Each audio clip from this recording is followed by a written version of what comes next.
Hi, everybody. I'm so excited to see so many people here. My name is Miss Ogrance or Miss O. I see a bunch of my students in the live comments. Thank you for being here. And we are going to be getting started very shortly.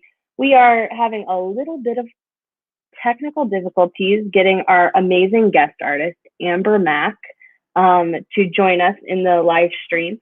But here is what you can expect today. So we have Amber Mak joining us, who is an amazing theater artist. I will be interviewing her for about 15 minutes about theater. Our awesome dance teacher, Miss Kathleen Dominiak Treasure, will be joining us for the following 15 minutes to interview her about dance and choreography. And then our last 15 minutes will be dedicated to questions from, hi guys, questions from students. Hey, all of you. I'm so glad to see so many of you came. All right, so we're going to have the banner for just another minute or two, but we're going to do our best not to keep students here past 3 o'clock. All right, awesome. Thanks, guys. Hang tight with us.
All right, everybody, thank you so much for your patience. We have been trying to connect Amber Mak to our streaming service, and luckily we figured it out.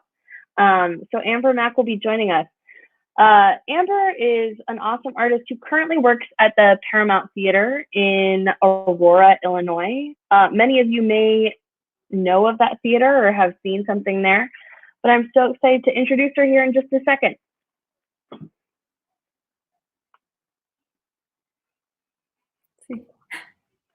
Hello?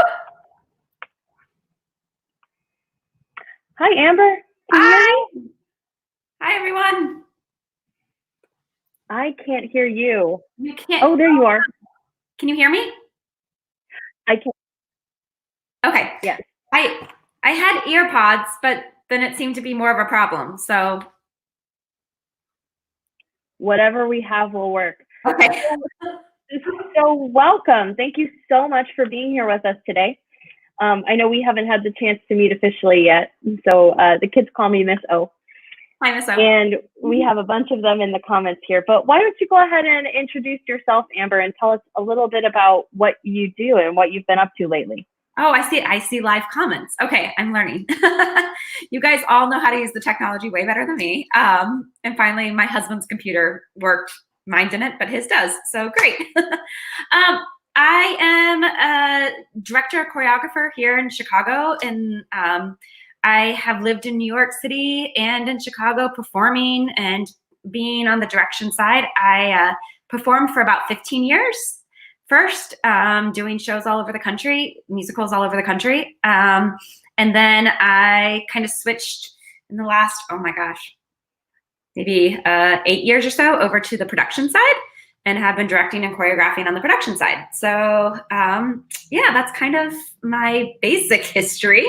I'm sure we're going to delve into a lot more. So that's my basic bio.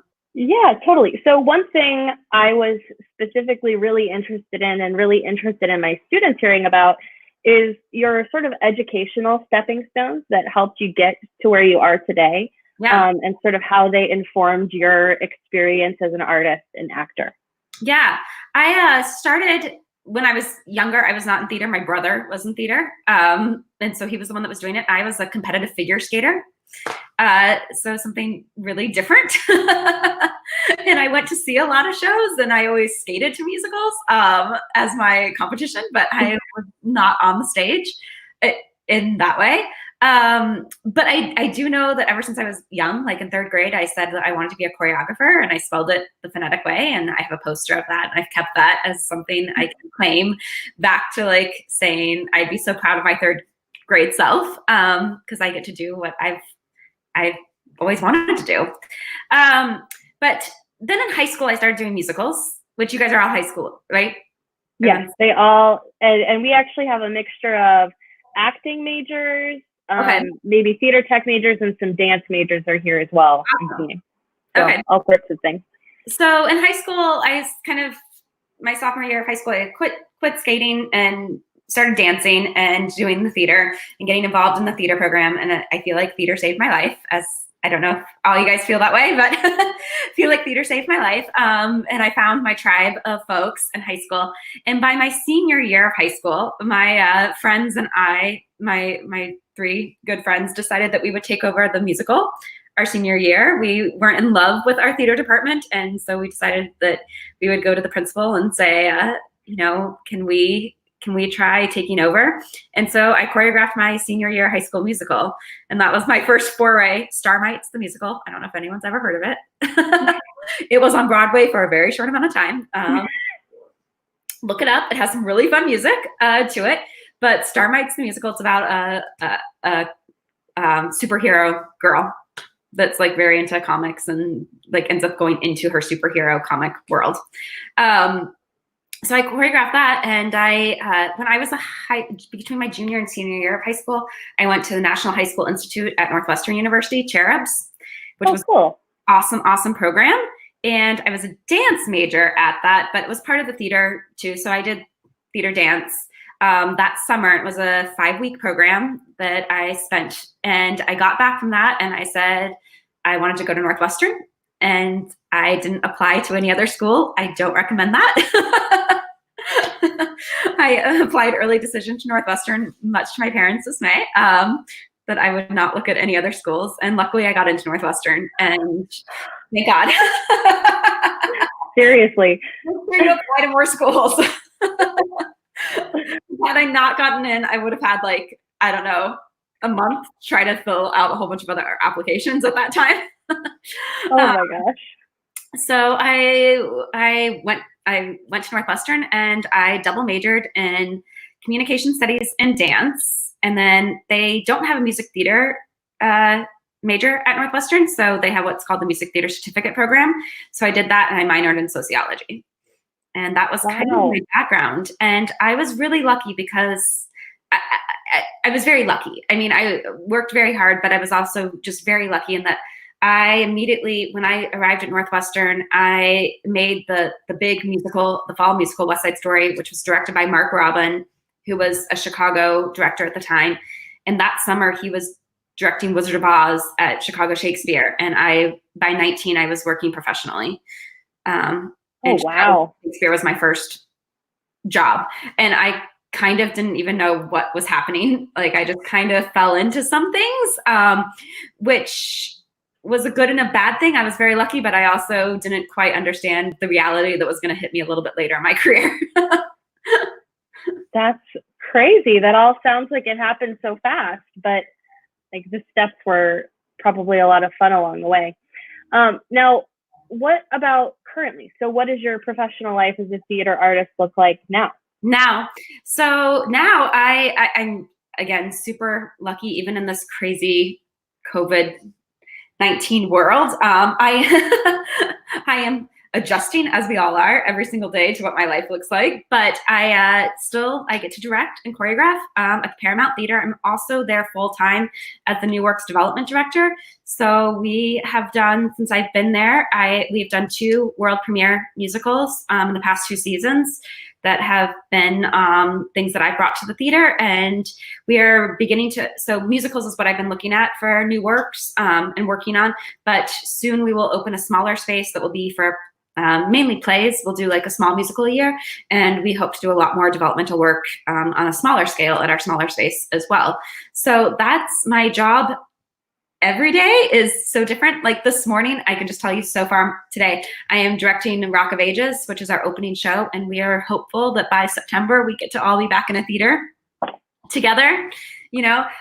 So right now I was in a virtual casting session all morning. Crazy. I've never done that before.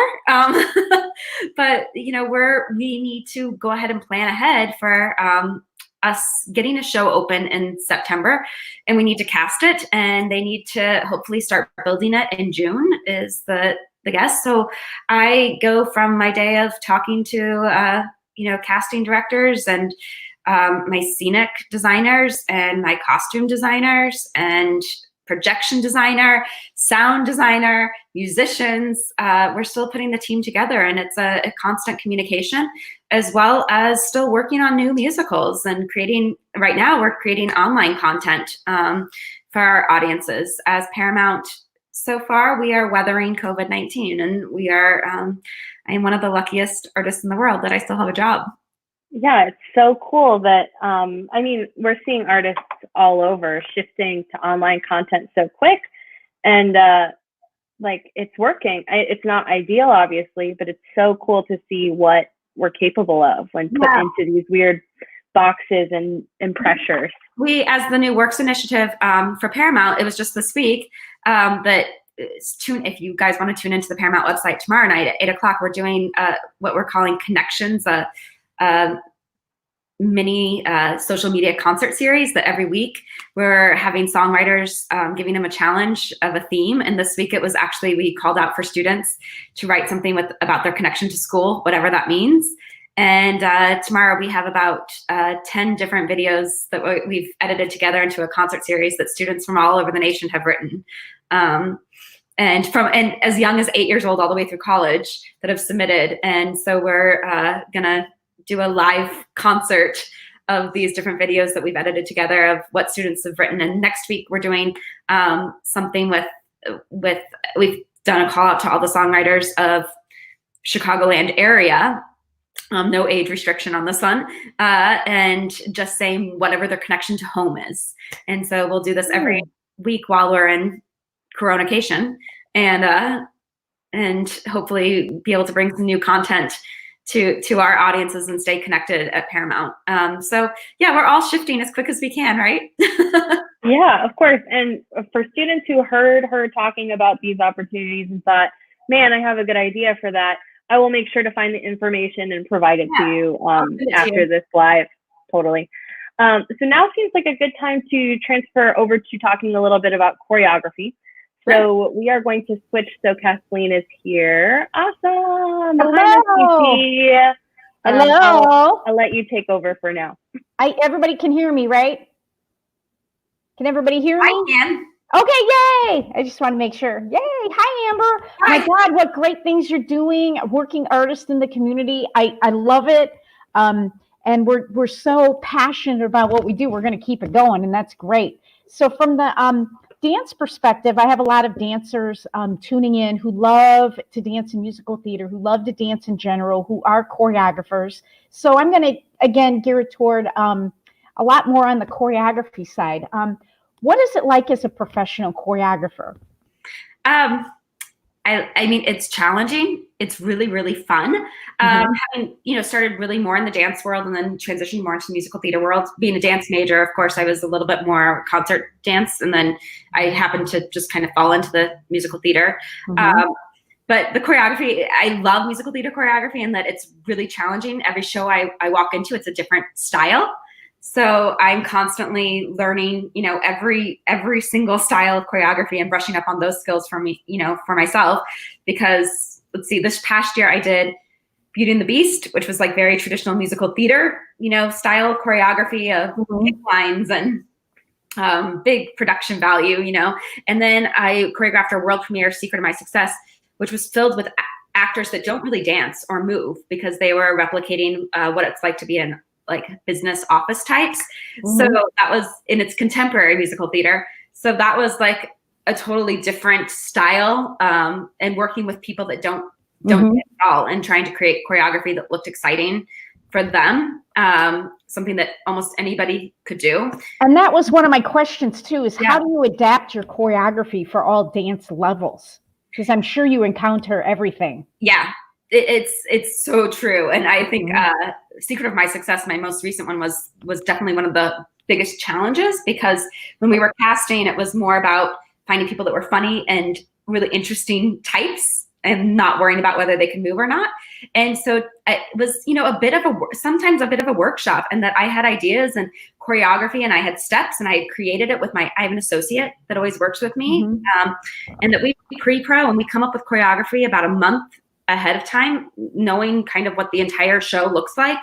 And we've made videos and we've written out every single step, and I, chart it all out where everyone's going to stand and where they're going to go and how it's all going to work. And then I get in the studio and I put it on them, and half the time it's like, well, that didn't look anything like I was, hoping. And I have to sometimes just adjust and learn what looks good on somebody's body or what looks good on their bodies compared to mine. And I need to re-choreograph.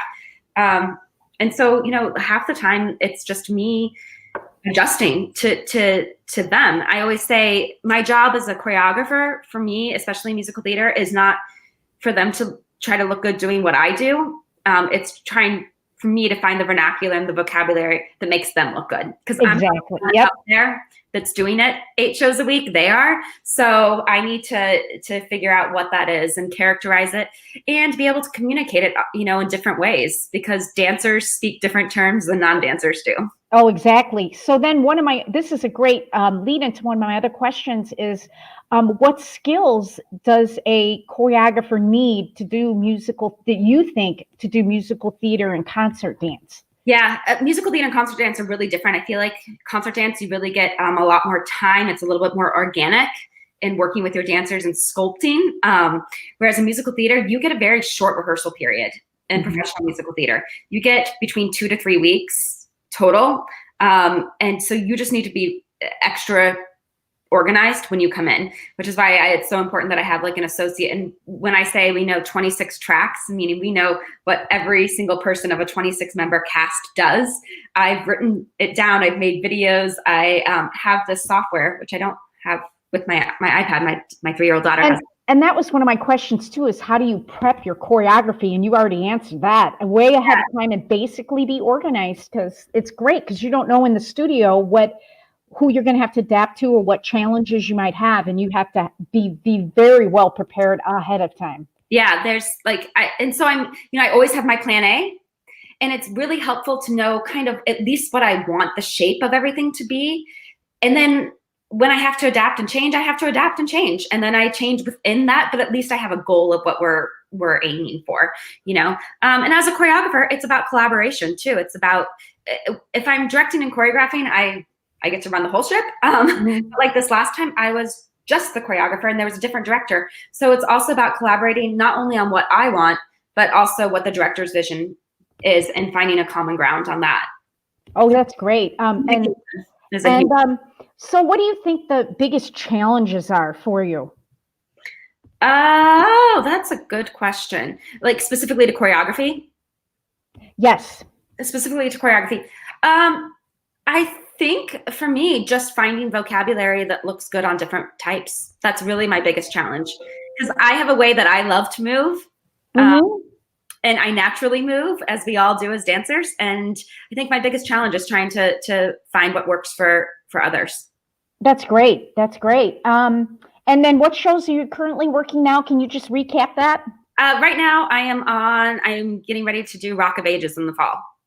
So 1980s hair band.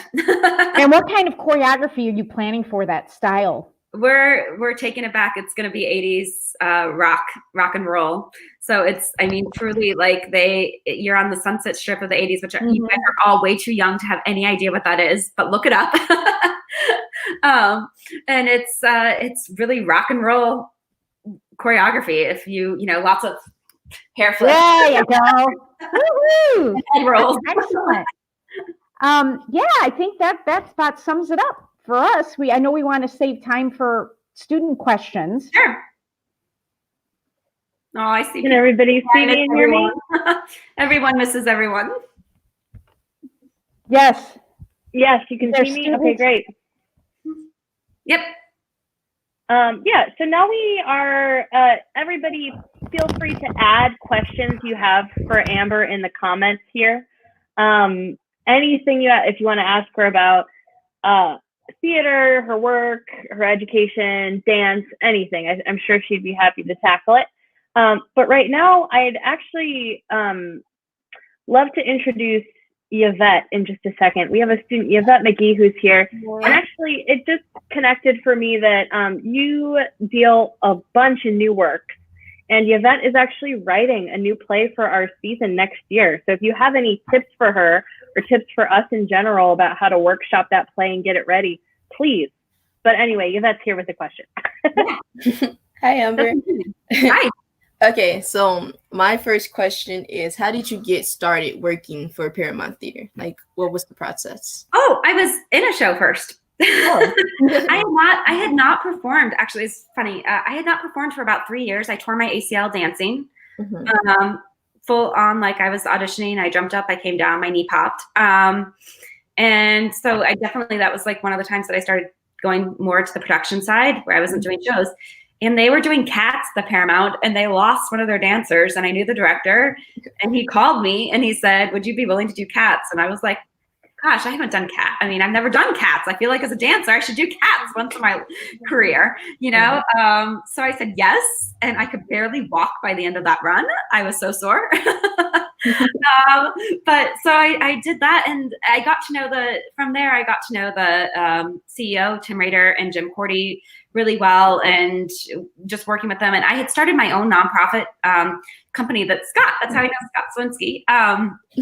That we were producing one night only concert readings of new musicals, and Paramount knew about this and knew about my passion and desire to work on new stuff. And they, from there, and having seen some of my work, they offered me a job.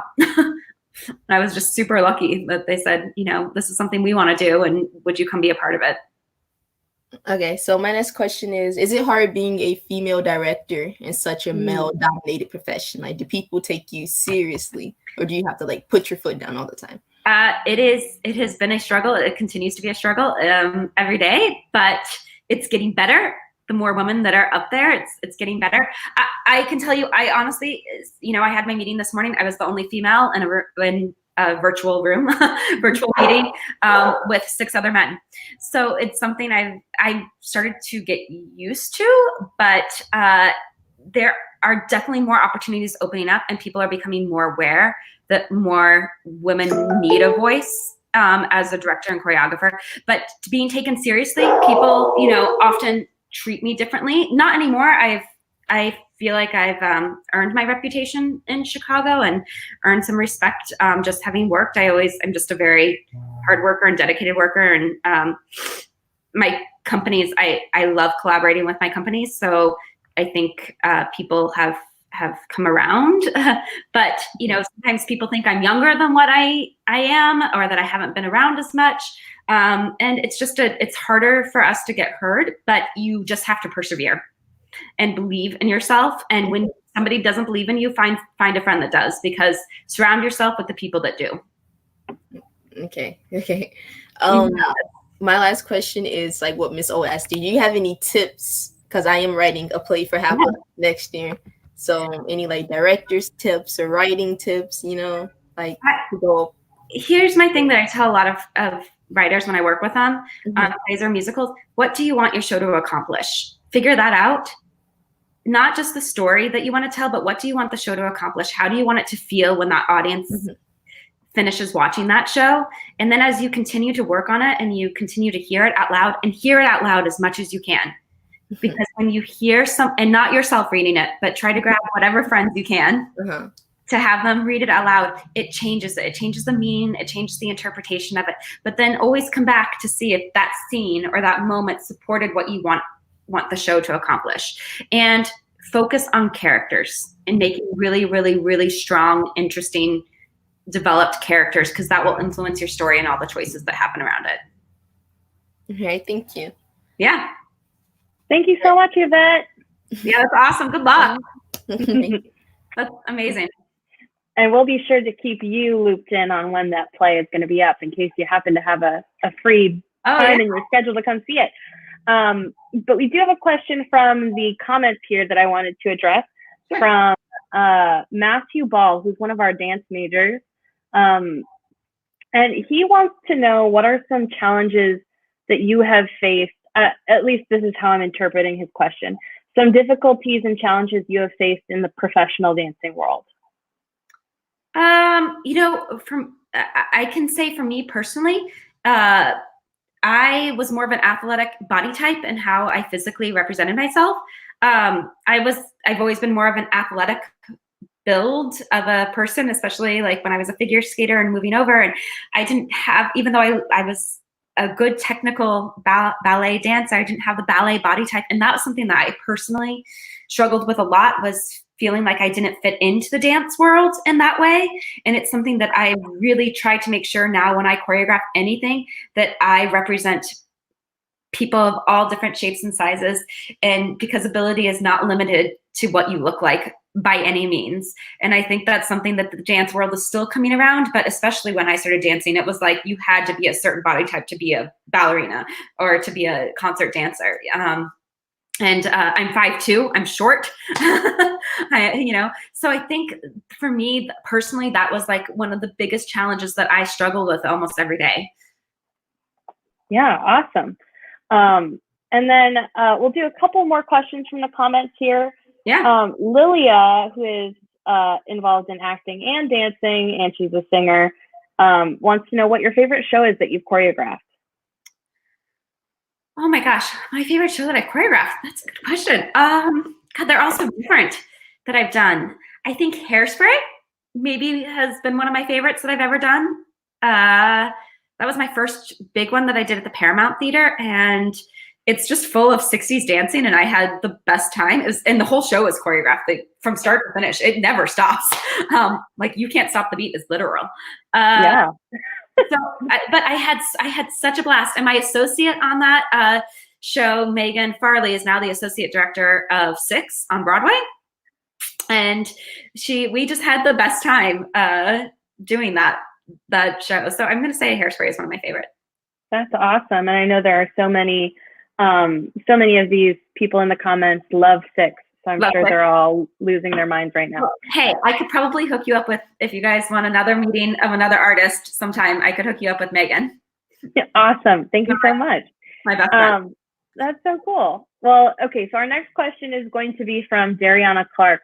And hopefully we'll be able to pull up that question there. So what are some advice you want to give young actresses or young actors? Great. I was reading the whole thing. Yeah. Persevere.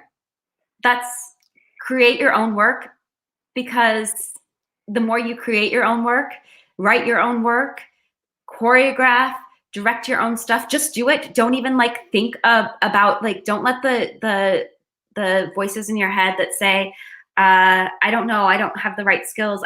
You learn as you do.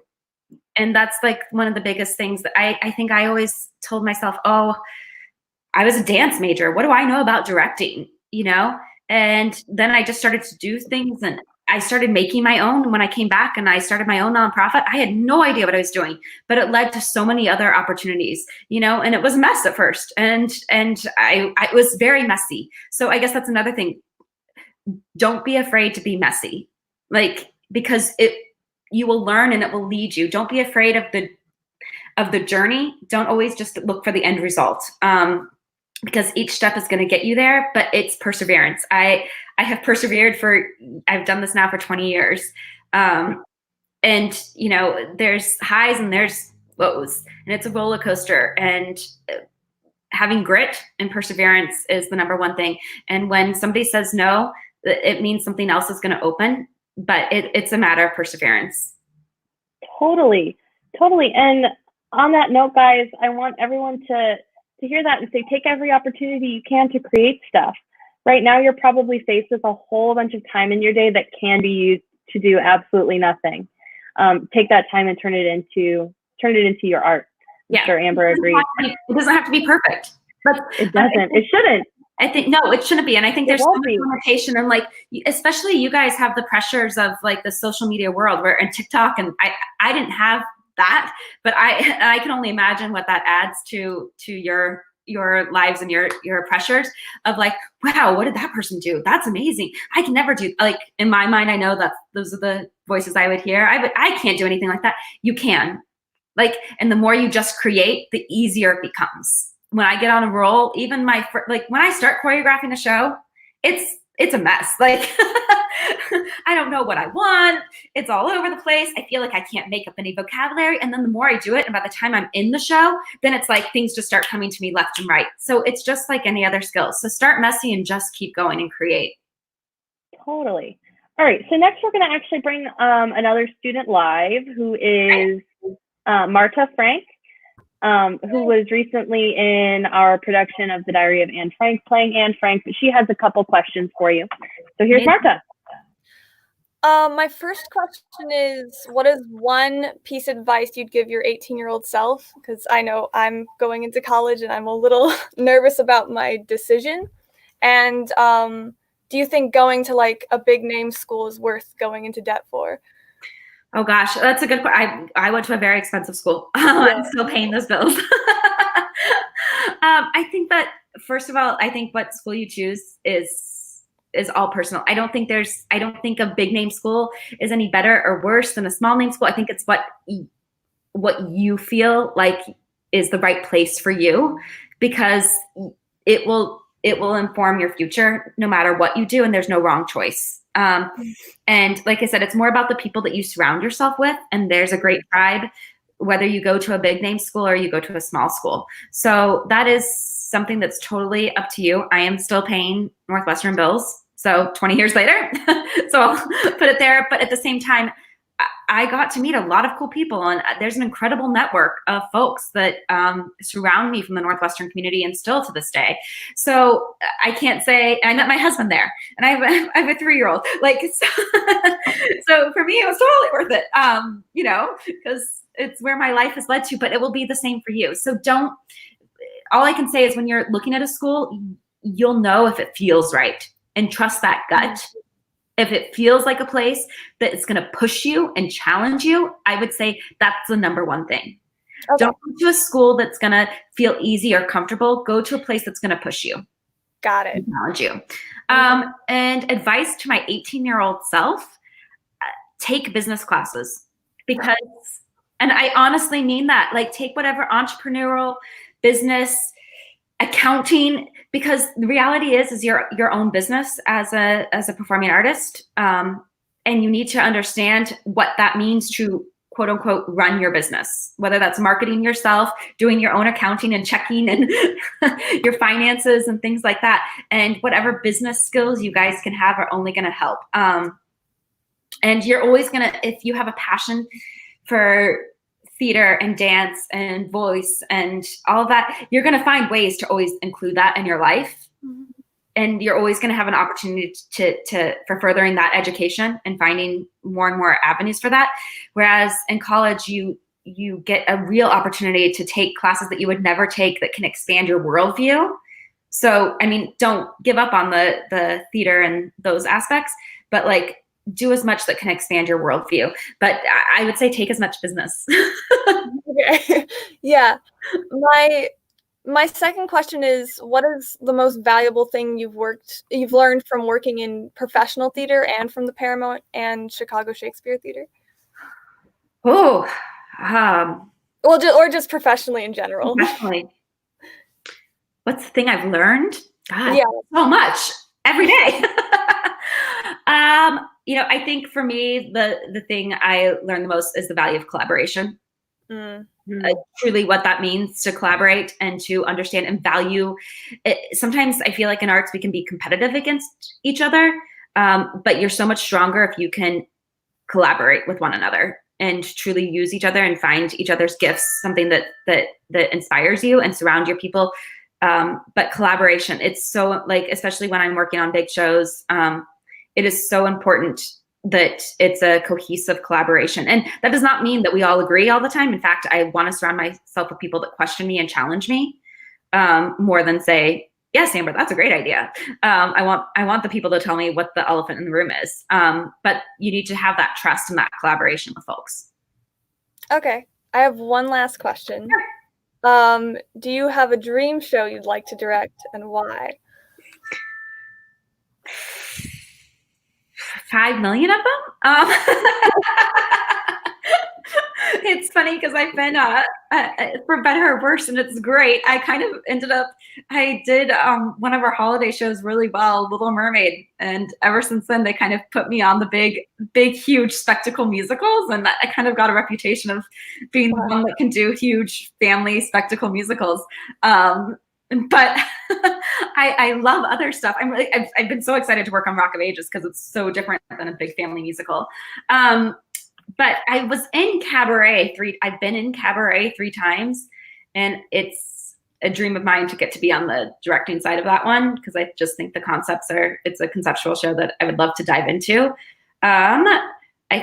Another one of mine, which probably isn't as familiar to all of you guys, is Grand Hotel.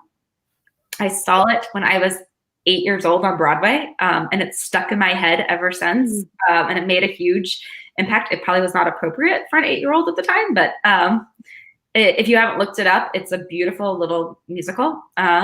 So that's probably another one. Chicago, because of my dancer background. Love to do Chicago someday. I'd love to be in Chicago, but I'll take directing and choreographing it. I don't think I can dance it anymore. Yeah, thank you so much. My questions. Thanks, Marta. So we are going to begin to wrap up. We're going to bring Kathleen back in right now. Hi, Miss DT. How are you? Hello.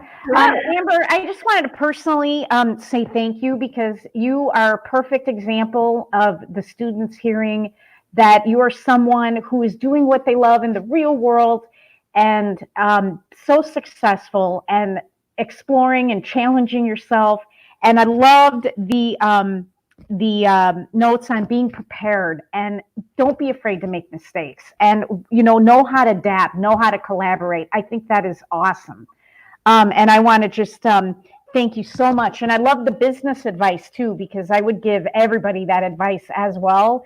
And I've learned that through the years too. It's good to have that business knowledge. So thank you so much for taking the time. Of course, my joy. And honestly, if there's other, I will send you guys information on. I'll introduce you to Megan Farley. If you guys are all fans of Six, she'll talk to you guys. Awesome.